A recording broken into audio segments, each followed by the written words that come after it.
بسم اللہ الرحمن الرحیم۔ جماعت نائم السلام علیکم۔ آج ہم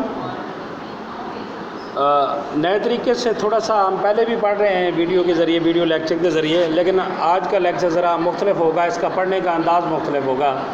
بچوں یہ وہی انداز ہے جو کلاس میں ہوتا ہے، جو ہم کلاس میں جماعت میں آپ پڑھتے ہیں، جب ہم آپ کی کلاس میں آتے ہیں، جیسے پڑھاتے ہیں، بک کھولتے ہیں، اس کی جو بھی چیز ہم نے پڑھنی ہوتی ہے وہ آپ کو سمجھاتے ہیں، اور سمجھانے کے بعد آپ کو اگلا کام دے دیتے ہیں۔ اسی طرح آج آپ کی پہلی نظم حمد ہے، یہ ہم پڑھیں گے۔ حمد میں اشعار کی تشریح انشاءاللہ آپ کو سمجھائی جائے گی کہ اشعار، یہ جو شعر حمد کے ہیں، ان کا مطلب کیا ہے اور اس کا معنی کیا ہے، یہ ساری چیزیں انشاءاللہ آپ کو سمجھائی جائیں گی۔ آپ مکمل توجہ کے ساتھ اسے پڑھیے گا، مکمل یکسوئی کے ساتھ اس کو دیکھیے گا، اور میری بات غور سے سنیے گا، انشاءاللہ آپ کو جلدی سمجھ اور بڑے اچھے سمجھ آ جائے گی۔ حمد کا پہلا شعر ہے: قبضہ ہو دلوں پر کیا ان سے سوا تیرا، ایک بندہ ہے نافرماں ہے ہمسرا تیرا۔ ابھی یہ امیر بنائی کی جو حمد ہے یہ ہم پڑھ رہے ہیں۔ خواجہ الطاف حسین حالی نے یہ حمد اللہ تعالیٰ کی تعریف میں بیان کی ہے۔ پہلے شعر میں کہتے ہیں کہ قبضہ ہو دلوں پر، کہ جتنے بھی ہم انسان ہیں ان پر قبضہ کس کا ہے، اس پر حکم کس کا چلتا ہے، اللہ تعالیٰ کی ذات کا چلتا ہے۔ اور اپنے بارے میں کہہ رہے ہیں جی کہ دیکھیں میں تیرا نافرمان بندہ ہوں، میری کوئی ویلیو تو نہیں ہے،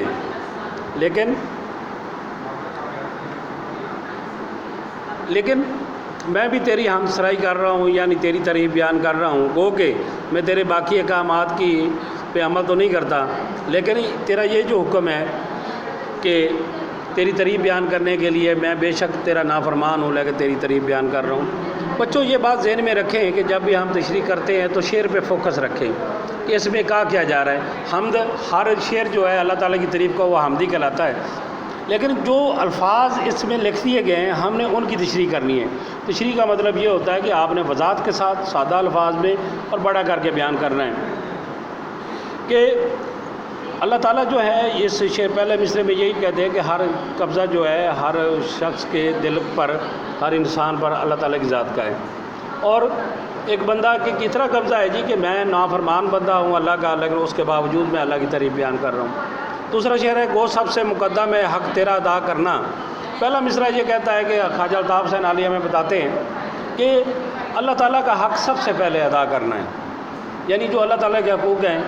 یعنی اللہ تعالیٰ نے حقوق اللہ اور حقوق العباد ہمیں بتائے ہیں، اس میں سے حقوق اللہ سب سے پہلے ادا کریں۔ نماز، روزہ، زکوٰۃ، حج حقوق اللہ ہیں،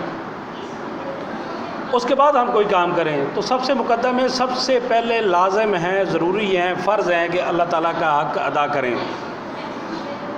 بندے سے مگر ہوگا حق کیسے ادا کرے؟ آگے پھر یہ کہتے ہیں کہ یہ بات ٹھیک ہے کہ اللہ کا حق ادا کرنے، لیکن بندے کو اللہ تعالیٰ نے کمزور بنایا، وہ اللہ تعالیٰ کے شاید حقوق پورے کر ہی نہیں سکتا،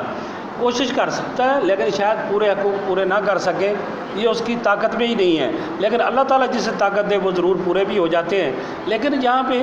خواجہ الطاف حسین حالی کم مائگی کا ذکر کر رہے ہیں، اپنی عاجزی کا ذکر کر رہے ہیں کہ گو کہ تیرا حق ادا کرنا فرض ہے، لیکن ہم سے تیرا حق ادا نہیں ہوگا، اس کے لیے بڑے مشکل ہو جائے گی کیونکہ ہم گناہ گار لوگ ہیں۔ تیسرا شعر ہے: محرم بھی ہے ایسا ہی جیسا کہ نہ کہ ہے نامحرم۔ محرم ہوتا ہے جاننے والا، نامحرم نہ جاننے والا۔ یہاں پہ یہ بات کر رہے ہیں کہ دنیا میں کوئی شخص یہ دعویٰ نہیں کر سکتا کہ وہ اللہ تعالیٰ کو پوری طرح جانتا ہے، کہ اللہ کہاں ہے، نو ڈاؤٹ ہے ہم نے نہیں دیکھا، اللہ ہمیں نبی پاک صلی اللہ علیہ وسلم نے بتایا، اور اللہ تعالیٰ کے جو مظاہر ہیں، جو نظارے ہیں، ان سے پتہ چلتا ہے کہ اللہ کی ذات ہے۔ تو خواجہ الطاف حسین علی کہتے ہیں جی کہ جو یہ دعویٰ کرتا ہے جی کہ میں اللہ کو پوری طرح جانتا ہوں، وہ ایسے ہی ہے جیسے وہ کچھ نہیں جانتا۔ کوئی اللہ کی ذات بہت بڑی ہے، اسے جاننا بہت مشکل ہے۔ کچھ کہہ نہ سکا جس پہ یہاں بھید کھلا تیرا۔ اگر کسی کو تھوڑا بہت پتہ بھید ہوتا ہے، راز، جس پہ یہ راز کھل بھی گیا، کسی کو پتہ چل بھی گیا، لیکن وہ بھی آپ کے اللہ تعالیٰ کی ذات کے بارے میں کچھ نہیں کہہ سکتا۔ اس کی وجہ یہی ہے کہ اللہ کی ذات بہت بڑی ہے اور اسے الفاظ کے احاطے میں لانا ذرا بہت ہی مشکل ہے۔ جشتا نہیں خلت نظروں میں یہاں خلت سلطانی جچتا خوبصورت لگنا، خلت کہتے ہیں بادشاہ کی طرف سے جو لباس ملتا ہے، بادشاہ جب خوش ہوتے تھے تو اچھا لباس، قیمتی لباس عطا کرتے تھے، اسے خلت کہتے تھے۔ تو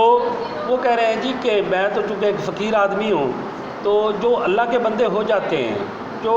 اللہ کے کام پہ چلتے ہیں، انہیں پھر دنیا داری سے کوئی غرض نہیں ہوتی، وہ دنیا کے کام سے، دنیا کی دولت سے، متاع سے، شان و شوکت سے دور ہو جاتے ہیں، وہ صرف اللہ کی ذات کو ہی سب کچھ سمجھتے ہیں اور اسی کی بارگاہ میں ہر وقت عبادت کرتے ہیں۔ تو ان کی نظروں میں بادشاہ کی طرف سے ملنے والا جو خوبصورت لباس ہے، مال و دولت ہے، اس کی کوئی اہمیت نہیں ہے، کیونکہ کملی میں مگن اپنی رہتا ہے، مگن گدا تیرا، مگن رہنا کہ اسی کام میں لگا رہتا ہے کہ کملی ہوتی ہے جو فقیر لوگ، یہ مانگنے والے یا کم غریب لوگ جو لباس پہنتے ہیں اسے کملی کہتے ہیں۔ کہ جو میں گدا بھی فقیر کو کہتے ہیں کہ میں یا باری تعالیٰ میں تیرے در کا مانگنے والا ہوں، میں تو اسی میں خوش ہوں جو تو نے مجھے یہ پھٹا پرانا لباس دے دیا ہے، جو غریبانہ لباس دے دیا ہے، میں خوش ہوں، بس تو راضی ہو جا، مجھے کسی دنیا دار کے، کسی بادشاہ کے لباس کی ضرورت نہیں ہے، میں اسی لباس میں خوش ہوں۔ تو ہی نظر آتا ہے ہر شے پہ محیط ان کو۔ ابھی اللہ تعالیٰ یہ خواجہ الطاف حسین علی اللہ تعالیٰ کی تعریف بیان کرتے ہوئے کہتے ہیں کہ یا باری تعالیٰ تو ہی ہر شے پہ قبضہ تیرا محیط ہے، جس پہ مکمل احاطہ کیا ہوا ہے، پوری کائنات پہ ساری دنیا کو تو ہی نظر آتا ہے کہ ہر طرف تو ہے، اور ان کو بھی ہر جگہ پہ تو ہی نظر آتا ہے جو رنج و مصیبت میں کرتے ہیں گلا تیرا، جو کبھی کسی ہم گناہ گار انسان ہیں، ہم پہ جب کبھی کبھار پریشانی آ جائے چھوٹی موٹی تو ہم صبر کرنے کی بجائے ہم گلا شکوہ شروع کر دیتے ہیں جی کہ یہ مصیبتیں، یہ پریشانیاں اللہ نے ہمارے لیے کیوں بھیجی ہے، یہ بیماری کیوں بھیج دی۔ لیکن اللہ کی طرف سے یہ سارا کچھ آزمائش ہوتی ہے، جو لوگ صبر کرتے ہیں تو اللہ تعالیٰ فرماتا ہے ان اللہ مع الصابرین، میں صبر کرنے والوں کے ساتھ ہوں۔ تو جو لوگ ہم جیسے ہوتے ہیں جو گلا شکوہ کرتے ہیں، وہ بھی یہ مانتے ہیں جی کہ اللہ تعالیٰ کی ذات ہر طرف ہے، اور وہی جو کچھ بھی اس کی طرف سے عطا ہوتا ہے وہ بھی رب کی طرف سے، اور جو اس کی طرف سے لیا جاتا ہے وہ بھی اسی کی طرف سے ہوتا ہے۔ اس لیے کبھی گلا شکوہ نہیں کرنے چاہیے۔ اگر اللہ تعالیٰ نے ہمیں کسی پریشانی میں ڈالا ہے تو ہمیں صبر کرنا چاہیے، اور اگر اللہ تعالیٰ نے راحت دی ہے، آرام دیا ہے، سکون دیا ہے تو ہمیں اللہ کا شکر ادا کرنا چاہیے۔ اگلا شعر ہے آفاق میں پھیلے گی کب تک نہ مہک تیری، آفاق کہتے ہیں پوری کائنات دنیا، مہک خوشبو۔ خواجہ الطاف حسین علی کہہ رہے ہیں کہ یا باری تعالیٰ یہ کب تک ایسا ہوگا جی کہ تیرا جو پیغام ہے، میسج ہے وحدانیت کا کہ تو ہے، یہ کب تک دنیا روک سکے گی؟ کبھی بھی نہیں روک سکتی۔ یہ پوری دنیا میں ایک دن یہ لازمی اس کی خوشبو جو وحدانیت کے کہ اللہ ایک ہے، اس کی عبادت کی جائے اور کوئی اس کائنات کا مالک نہیں ہے، وہی ذات ہے،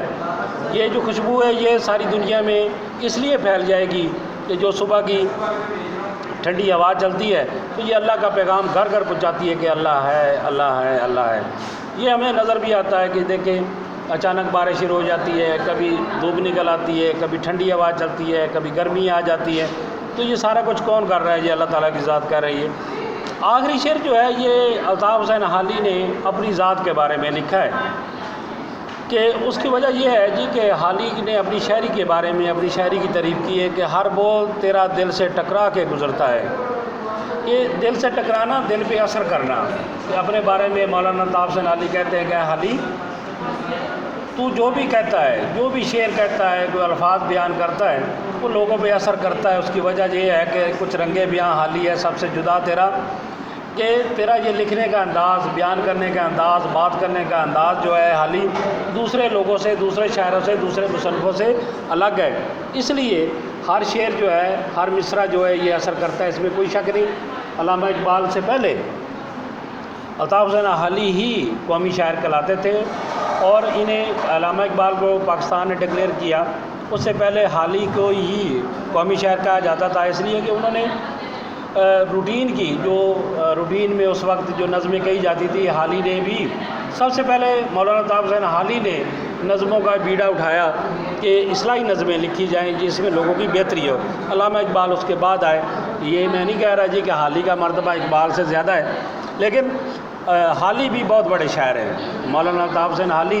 اس لیے انہوں نے اس شعر میں اپنے بارے میں بیان کیا ہے کہ جو میں بیان کرتا ہوں وہ لوگوں پر اس کا اثر ہوتا ہے، جیسا کہ ہم نے اوپر والے اشعار میں پڑھا۔ بچوں یہ میں نے آپ کو تشریح پڑھا دی، ابھی میری بات غور سے سنو۔ آپ نے ایسا کرنا ہے کہ شعر نمبر 3 اور 4 کی تشریح لکھنی اور یاد کرنی ہے، شرح سرمایہ لینی ہے آپ نے، وہاں جو تشریح لکھی ہوئی ہے اوپر گھر کا کام لکھنا ہے رجسٹر پر، ڈیٹ لکھنی ہے، یعنی 7 ستمبر ہے، منڈے ہے، سوموار ہے۔ آپ نے شعر ان اشعار کی تشریح جو کہ آپ کو پہلے بھی بتایا ہے، ابھی بھی میں نے بتایا، اس تشریح لکھ کے جب یہ کام آپ کا کرتے رہیں گے پورا ویک ہم اردو پڑھیں گے۔ اس ویک میں جب فرائیڈے کو بچوں آپ کا جائزہ بھی ہوگا، وہ جمعرات کو میں آپ کو بتا دوں گا جی کہ کس چیز کا جائزہ ہوگا۔ اس کے بعد وہ سارا کام مکمل کر کے اپنے ایجوکیٹر کے رجسٹر پر جس طرح ہم کلاس میں کام کرتے ہیں وہ لکھ کے آپ نے اسکول میں بھجوا دینا ہے، انشاءاللہ چیک کر کے آپ کو واپس بھجوا دیا جائے گا۔ بچوں اپنا وقت ضائع نہ کریں، ہم کوشش کر رہے ہیں جی کہ آپ کو جہاں تک ہو سکے اسکول انتظامیہ آپ کی ہیلپ کر رہی ہے، آپ بھی اچھا سا پڑھیں، اچھا سا کریں، آپ کے امتحانات ہونے ہیں تاکہ آپ اچھے مارکس حاصل کر سکیں۔ اپنا وقت نہ ضائع کریں، اپنا اپنے گھر والوں کا خیال رکھیں۔ آپ کی سماعتوں کا بہت بہت شکریہ۔